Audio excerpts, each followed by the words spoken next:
Hello, hello. I have an important topic to talk about today, and I don't want to get too serious on you guys, but I feel like it's super important, especially in today's day and age. With kids, with obligations, with everything we have going on, I want to talk about something important. Now, I have a few notes because I know I'll forget, but it's pretty much the practical guide of how to say no. And I know that this is kind of a touchy topic because there are so many loopholes with saying no that we can't cover all the way today.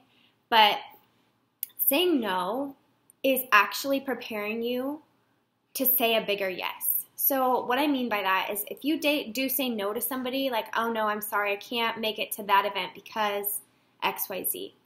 When you do say yes to another event, they'll know that you mean it and it aligns with your values and your time, your everything. So they know that your yeses really mean yeses and your nos mean nos.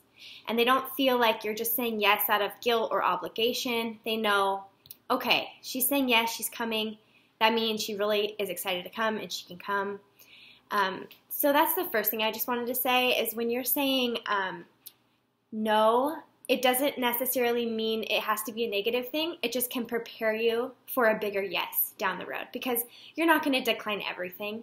But in reality, we can't make it to all the events we're invited to and all of the gatherings we're invited to and everything that we have going on with our kids. Reality is we can't make it to everything.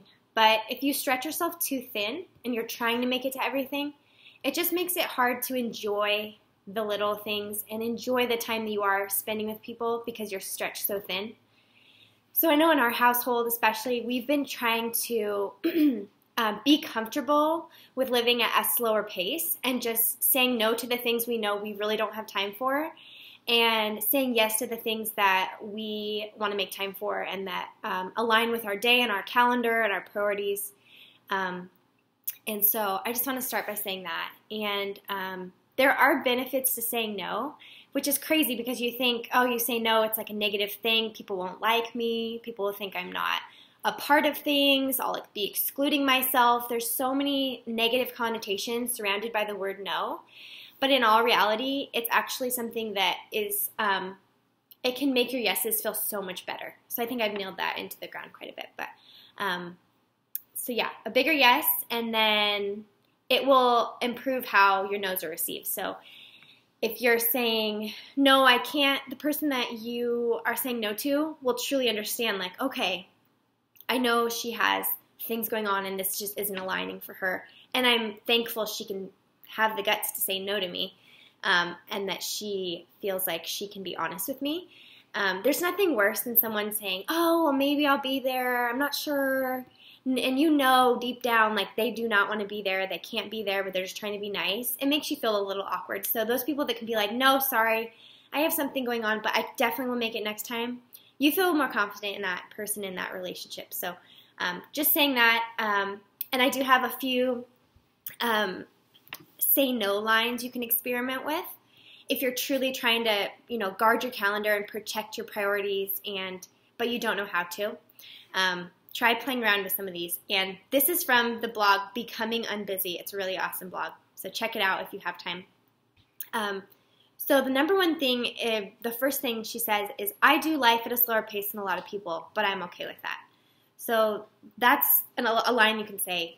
If somebody's asking you, like, hey, I need you to be at this birthday party or that birthday party, and you just say, oh, no, we do life at just a smaller, slower pace, but we're okay with that. That's a line you can use. And if you don't like that one, number two is, we're really trying to prioritize our family time right now. The years are going by too fast. So it sets the precedent that your family comes first. You guys are trying to make sure your priorities align with your calendars and so forth. The third one is, I got tired of being burned out all the time, so I'm trying to do things differently now. And I feel like people really respect others who are trying to make a positive change in their life. And it doesn't necessarily mean that their event isn't a positive thing in their life, but we all feel a little bit stretched at times, so that can definitely help. The fourth thing is, I'm working on living at a more comfortable pace. And I think that kind of goes back to number one, so we'll skip that one. Fifth thing is I'm trying hard not to let myself juggle too many things. I think we can all relate there. That is fair and square. No questions asked. Sixth is I'm focusing on my work and my family right now. I can't take on anything outside of my priorities. Understandable. So those are 6 lines to experiment with. Check those out on Becoming Unbusy if you are interested in more about this topic. But this really coincides with minimalism for so many different reasons, because not only are you paring down your stuff, but you're also paring down your calendar. You're making room for your family and the things that bring you joy and passion, and whether that's going on a run, making time for a run, or making time to spend with family, or making time to go to that friend's get together that you really want to go to without stretching your kids too thin by going to 2 other places before that. So just keep in mind, like, protect your calendar, protect your activities, and feel okay with living life at a little slower pace, because I feel like sometimes that is frowned upon, especially in our society of like, go, go, go, be super mom, like be everywhere. Be okay with saying no and being okay with living a little bit slower. That is what I wanted to come on and tell you guys today, talk to you about. If you have any comments about that, shoot them my way. If you have a different perspective, shoot it my way. I want to hear everything. I'm open-minded, and especially in this topic, because there are so many different angles we could come at it with. So be present for your friends and your family, and say no to things you really don't feel like you can attend to make your yeses bigger. All right, you guys. Have an awesome day. See ya.